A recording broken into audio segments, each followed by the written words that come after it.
Quality public television is made possible through the financial contributions of viewers like you, who invite you to join them in supporting UNC-TV.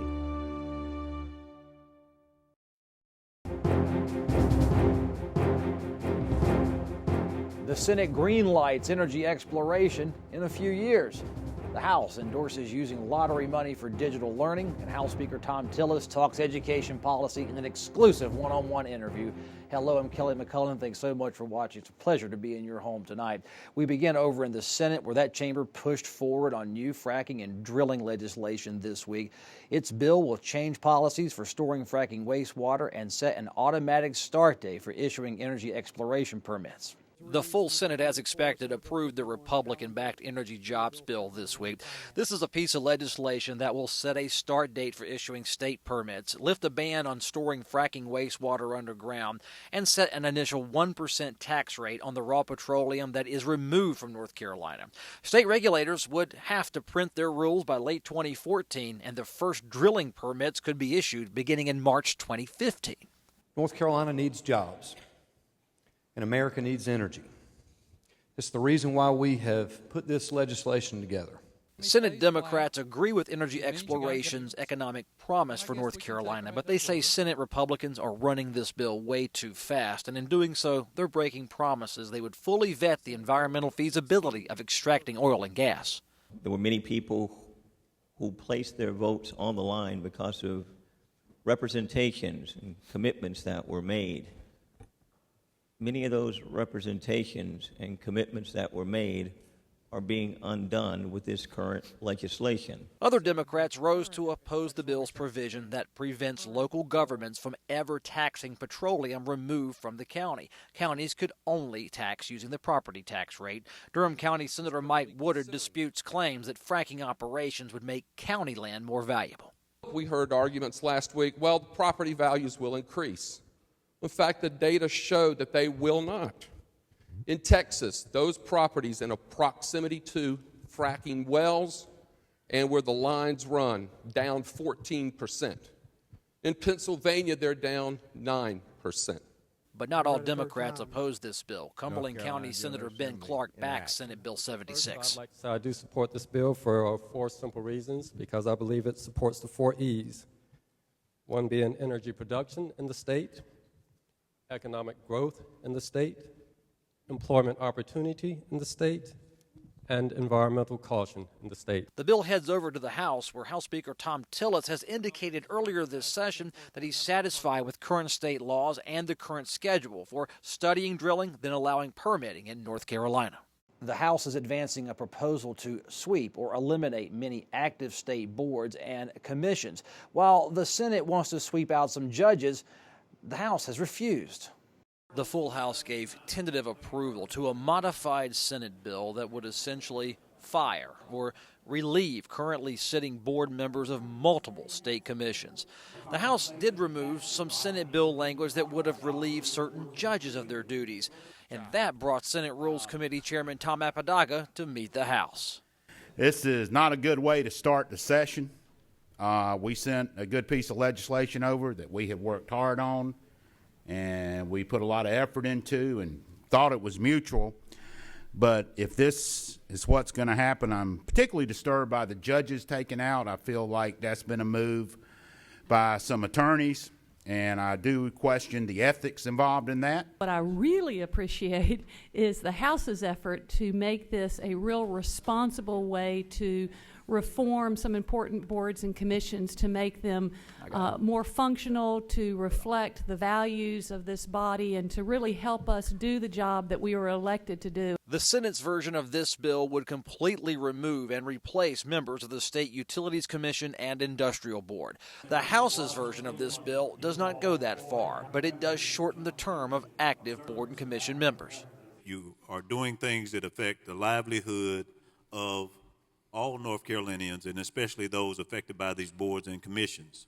We've had 3 or 4, or I've lost count, versions of the bill. This government reorganization bill is complex with many moving parts. The House's changes to the Senate's proposal is expected to require some possibly contentious negotiations to reach a final compromise. The legislation to take our public schools digital began its journey through the Senate this week. House Bill 44 would tell the State Board of Education to develop and implement digital education, including teacher training.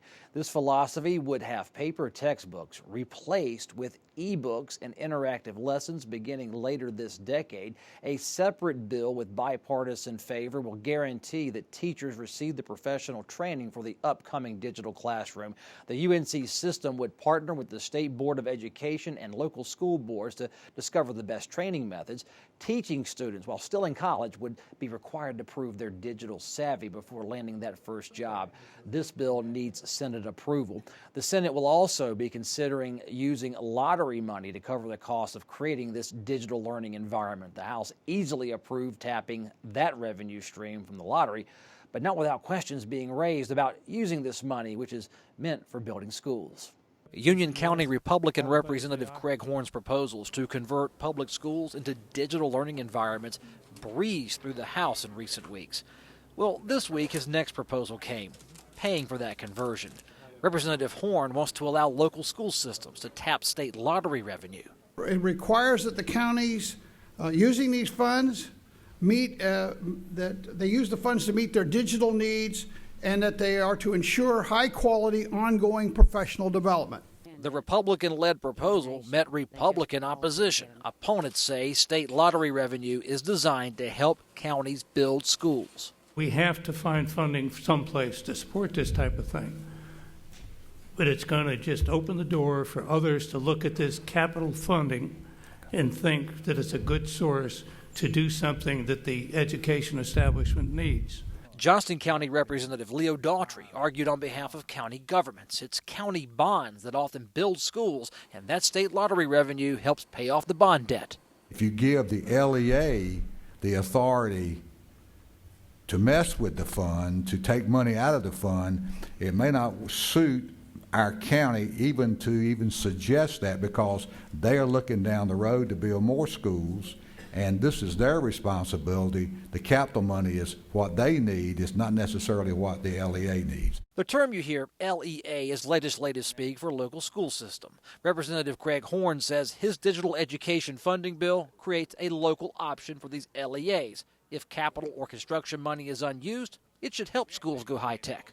We are not mandating anything, nor are we robbing Peter to pay Paul. Legislative leaders invited local school officials to Raleigh this week. There are dozens of education bills filed for 2013, not to mention all the reform proposals we're covering and the growth of charter schools statewide. Legislative leaders say they welcome those face-to-face chats. House Speaker Tom Tillis has extended an invitation to local school leaders. You're hearing from these folks directly, right? Mm-hmm. It's been great. We really eliminated all the filters, the lobbyists, the associations. They play an important role, but I thought it was important to create a dialogue directly with these educators. It's been fantastic. How do you know you're getting the straight dope from them? They look at you and you hold the budget pen and they read all these names in the newspaper, and you're a scary guy. Well, if they're scared of me, they surely didn't show it this week in chambers. They gave me great information. I told them I grew up in the consulting profession where we went into businesses, found the smart people, helped them implement their good ideas. I firmly believe that most of what we'll do with education reform is enabling our top-notch educators to get their ideas in place and get Raleigh and DPI and even sometimes the local governments out of the way. And I think that sort of model is going to work. So this was the first step. It's building relationships, giving them a way to get to us when they see a bill filed, so they're immediately giving us our assessment of how it affects them, whether it adds value. I think it's just a feedback loop that's never existed. Who gives you the best feedback? Is it the teacher who's literally in the trenches right there with our kids? Is it the middle management principals, or is it the superintendents? They give you very different feedback. The principal is the executive of the school, and they'll give you feedback that's somewhere between the teacher and the superintendent, as you would expect. The superintendent has this broad view. They have a view of what other school systems are doing across the state, across the nation. They have interest in best practices and seeing them applied. But the teachers are where the rubber meets the road. I mean, these are people who are out there every single day, scraping together supplies, working the extra hours, and helping the kids, and frankly, dealing with things that 10 years ago they weren't even have to deal with in terms of the support the child needs. 2 years ago, when you took over power, the public education establishment really went after you because you're going for some reforms. Things seem to have cooled out since then. What are teachers feeding back to the legislature about the reforms you've made, what they've been able to do with sometimes less money and sometimes different rules? Well, I think a part of it was the credibility of people who opposed what we had to do with the budget, with the economic crisis in 2011. All of their predictions failed to come true. We have shortages of teachers in a number of places. We have graduation rates that are continuing to trend up. So all the things that those very vocal antagonistic groups predicted didn't happen. So now we at least have the credibility to say, come in here and be cooperative. Don't use a lot of rhetoric and gotcha tactics to get your agenda done. Let's talk about facts and let's focus on the teachers and the students. Looking at these charter schools coming online, more and more of them are coming up. Are they threatening traditional public schools? I heard you weigh in on an early press conference saying maybe it's time to let the traditional school educators have some of this flexibility. They need that flexibility. I mean, why we would constrain our traditional K through 12 educators from having the kinds of flexibilities that charter schools have, to a point. Now, you have to understand that unlike traditional K through 12 schools, charter schools do not receive much in the way of federal funding. So there are limits as to what traditional schools can do that we can't remove because of the ties to the federal government, which is why ties to the federal government is a bad thing. But to the extent that we're telling them what to teach in the classroom, how to teach it, when to teach it, how to test it, how to assess it, when we could free that up and give them more flexibility, that's where you allow them more time with the kids, but also you free up money that can be spent for better teacher compensation and investing in things in the future like digital learning, technology in the classroom. You're hitting a lot of topics. I saw June Atkinson here last week talking about how they're teaching a state-mandated course. Apparently, I saw on Twitter a bill was filed to let Bible studies happen in public schools. Your vision is stay out of it if you're a politician, but there's some politicians here that want to get in on it, it appears. So how do you weigh that out as leader? And you'll be passing the torch here, you say, in a couple of years. So where are we heading with that? I don't say, I mean. I'm here for 22 more months. But in those 22 months, what we have to do is anytime a bill gets filed, there's a lot of well-intentioned bills that get filed. If they do not directly relate to improved outcomes in the classroom, I say we don't move them. There are bills that make people feel good. There are bills that maybe people are responding to a constituent request. But unless there's compelling data that says if we do this, it does not disrupt the classroom, it does not disrupt the school systems, and it produces results for the kids, those are the bills we're going to be moving. Finally, these diploma seals. If I was a high school kid, if I was going through it now, I would end up with probably that vocational ed seal on there. And it led me into TV, and this is state law now. What is it going to mean for a kid who gets one of those individual seals? Want to be a blue-collar kid? Want to be a white-collar kid? No, I don't think so. I think there's if you think about it, there are effectively three pathways that the seals would provide. One is to have that ninth grader and that 10th grader or 11th grader have some sense about how they can put their school to work, mainly to make sure that they graduate, but then make sure that they focus on things that their skills seem to lend themselves to. But it's also to identify that child that may need to go through community college first and then decide whether or not an associate's is enough or they want to move to a university. And then the child that's ready for a university experience to go that path. So, and then the flip side of it is a degree, a diploma that actually has something that the business community can look at and say, oh, I get it. I know what that child has studied to warrant that, and it helps them, I think, move into the jobs sooner and more likely in an area that they're really qualified to pursue. Not a track. Right. No. Okay. Well, the fact is I'm a product of community colleges. I ended up as a partner at Price Waterhouse. So, yeah, maybe somebody thought that I should, stop at a technical job. But I think the aptitude of the child at the end of the day is going to carry on as long as they've got the right influences and they've got the right support in the business community. All right, Speaker Tom Tillis, thanks for being on the show. Yeah. The Senate approved new penalties for drivers who pass a stopped school bus. The penalty for first offenses was reduced from the original bill. Sponsors wanted a mandatory 6-month license suspension for drivers convicted of passing a stopped school bus. They negotiated a 30-day suspension. Davidson County Senator Stan Bingham offers some statistics on how many state drivers ignore our school buses. In 2012, 647,500 vehicles passed stop school buses. The bill heads over to the House. Supporters of expanding Medicaid under federal health care law made one last stand earlier this week. The House and Senate reached a final agreement on legislation to not expand the Medicaid program, as well as announce that North Carolina will not be operating a health insurance exchange. The House and Senate had to negotiate some technical language on the Medicaid exemption bill, but never disagreed on keeping North Carolina out of optional federal health care reform law programs. North Carolina will not operate its own health insurance exchange. It's deferring to the federal government. But Senate Democrats focused instead on the state's choice not to expand Medicaid. That would have covered 500,000 uninsured people. I think it is unconscionable.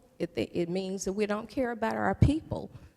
We have an obligation to maybe make sure the system is working, and our secretary that our governor hired says she's going to get it done by June 30th. Recent state audits blasted North Carolina's Medicaid system. Its computers are allegedly not ready for a new technology rollout this year. Its administrators couldn't defend to auditors overspending or how Medicaid vendors are paid. Until we get our arms around what's happening to Medicaid, at least we need to take a step back and at least look at it and figure it out. Democratic Senator Josh Stein says Republican expectations of Medicaid spending and budgeting are what created this financial, quote, problem. Because Medicaid did not achieve the unrealistic cuts that you all imposed on them in the last budget, does not mean that the system is broken. North Carolina will join 13 other U.S. states that have currently opted out of a Medicaid expansion. A bill requiring a heart screening for newborn infants earned House approval this week. The proposal makes congenital heart defect testing a mandatory part of the state's newborn screening program. Undiagnosed newborn heart problems are often fatal. Sponsors recruited Carolina Panthers tight end Greg Olson to advance the cause. Our son, if undiagnosed, if undetected, within a week would have died. It's 100% fatal. There's no way the body can obviously go on without oxygen. One of the things that can be done for newborns is to try to find if there's any problem with that child's ability to conduct circulation, the heart pumping blood to the lungs and getting oxygen in the blood in a timely manner. That means while the child is still in the hospital just following birth. Representative Jim Fulgham says adding this extra heart test will not add a significant cost to the newborn screening program. The bill needs a final House approval next week. The House continued debating whether minors should be completely banned from using tanning salon-based tanning beds. It's a debate about health, it's about science, and now it's about small business. The second week's debate over banning teenagers from using tanning salon tanning beds focused on scientific shades of gray. Anti-cancer advocates conceded you can't absolutely prove a tanning bed caused specific cancer cases. Not every case of melanoma is a direct result of sun exposure or tanning bed use. But children who use indoor tanning beds are increasing their risk of skin cancer and deserve the protection of this law. Joseph Levy represents the American Sun Tanning Association. He admits a person can tan too much using tanning beds. My industry admits that there is risk to overexposure and teaches a balanced message of maximizing the benefits and minimizing their risks. It's a slippery slope when you start legislating behavior and morality, believing that there is no debate in the science when clearly there is. Science aside, the tanning industry offered testimony from small business owners. They say current state regulations are sufficient. They require parental permission for young teens to use professional tanning salon beds. This is a thing that parents are completely in control of. They come in, they sign for these 14 to 17-year-olds to tan. It's in a controlled environment. They're not allowed to sunburn in any way. House Bill 18 under consideration now would prevent anyone under 18 from using professional tanning services in a commercial salon. It would not regulate private tanning bed usage. Neither does current state law for that matter. Despite accusations that this bill carries nanny state implications, it enjoys bipartisan support. I've had time to review this over the week, and the preponderance of evidence is clearly that this is a good bill in the public health interest. There is overwhelming scientific evidence that UV radiation from tanning beds contributes to the development of skin cancer. The legislation moves onward from a health and science debate towards a discussion of a tanning bed ban's place in a political environment in North Carolina where business regulations are being lifted. Some Republican senators believe it's time for tougher state child abuse laws. Senate Bill 70 would increase the felony status of a whole host of child abuse crimes. The legislation also calls for marking an abuser's permanent record so that it's clear in the future this person's victim was a child. Current records would only reflect a more generic assault conviction under state law. New Hanover County Senator Tom Goolsbee wants tougher sanctions for human traffickers. He says North Carolina is a top 10 state for cases of sex trafficking, and he wants the sex offender registry expanded to out pimps. New Hanover County Senator Tom Goolsbee's anti-sex trafficking bill appears to be sailing towards passage. This legislation brings attention to a rather uncomfortable topic. It forces us to recognize human trafficking's multiple facets. For people think when we talk about human trafficking, we're talking about illegal aliens being trafficked to work in fields in southeastern North Carolina. That's not what we're talking about here. The Goolsbee bill would require convicted human traffickers to register with North Carolina's sex offender registry. But that raised some legal debate about the scope of that registry and should pimps be classified as sexual predators on the level of rapists or child molesters. Sex offenses are unique, and we want to make sure that people are aware when people who commit these offenses, especially against minors, are in their neighborhoods or close to places where they could offend again. Senate Democrats join with the Republicans in co-sponsoring this legislation, which would expand the sex offender registry beginning December 1st, 2013, if the bill becomes law. Senator Tom Goolsbee will appear on Monday's North Carolina Now in a full interview. Why don't we see more busts statewide with trafficking? You say it's a real problem, but it seems to be hidden. Yeah, well, we're in the top 10 states. We're number 8 as far as sex trafficking goes. And people first off say why. We have 2 large military bases which drive the traffic, plus we've got a lot of tourism. And we are a place where this happens apparently all the time. I'm presuming it's mostly women that are being trafficked? Yes. Who's primed to be kidnapped or to be lured into this lifestyle and be taken to North Carolina? I'm assuming are we talking North Carolinians? We're talking about people from We're talking about our own kids. We're talking about about women in North Carolina and children. Another startling fact is that within 48 hours, 1 in 4 runaways, within just 48 hours, is entered into the sex trade. Those are minors, as I understand. Those are runaways. Many times minors, yes, many times. Now, you could have a 19-year-old, an 18-year-old who's run away, who then meets up with a guy who's going to, quote, take care of her, feeds her a meal, and then, oh, by the way, this is what you need to do now. And so, again, our bill approaches not only people who are trafficking in minors, but also people who are trafficking in adults. You've called out military bases as being locations, those cities, as being ripe for having human sex trafficking. Why would you link military bases to that kind of criminal behavior? Well, I've talked to the prosecutors. That's what they've told me. Are the customers coming off the bases? Are they young GIs? Or why would they go to a military town? Well, I have seen cases before in the past of prostitutes being literally taken from one military town to another or the surrounding areas. I'm not going after our military bases and our soldiers, sailors, and Marines. I'm a Marine. I lived in Jacksonville. But we do have a lot of young people, and we have a lot of traffic. We have a lot of people who are transient, who are coming in and out. And it is literally ripe for these folks coming in and trying to make money off of it. You also said tourism would people come to North Carolina as a top 10 state for this to do sex tourism? No, but once they're here and you have those things being offered and available, I mean, it is a potential problem. Funeral protesters will face higher barriers to legally protest a memorial service. Current state law prevents a person from disrupting a funeral, especially a military funeral.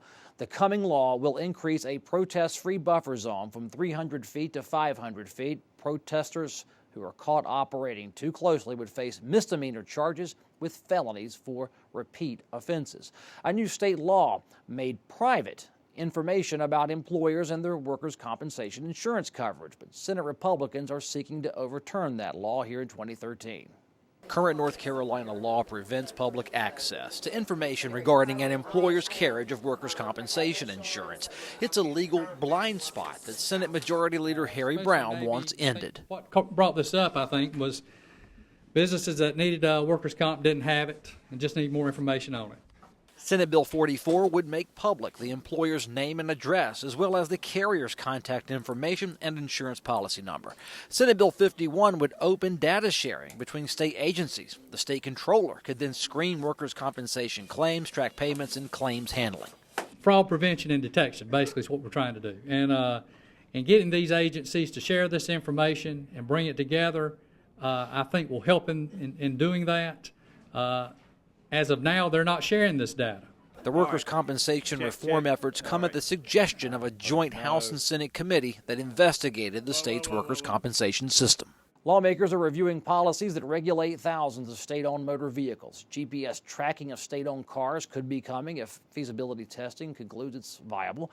There could be discussion of extending the life of high-mileage vehicles. State vehicles tend to be replaced at about 125,000 miles. Now, Governor Pat McCrory has proposed right-sizing the state vehicle fleet, matching the size of the car to a state agency's need. When you are online, find us on Facebook this weekend, facebook.com/legweek. We love tweeting. We tweet all the time. Our Twitter name is @legweekinreview. Our email address for your viewer comments is legweek@unctv.org. And last, certainly not least, our show's blog is found at unctv.org/legweek. That's all for this week. Thank you so much for watching.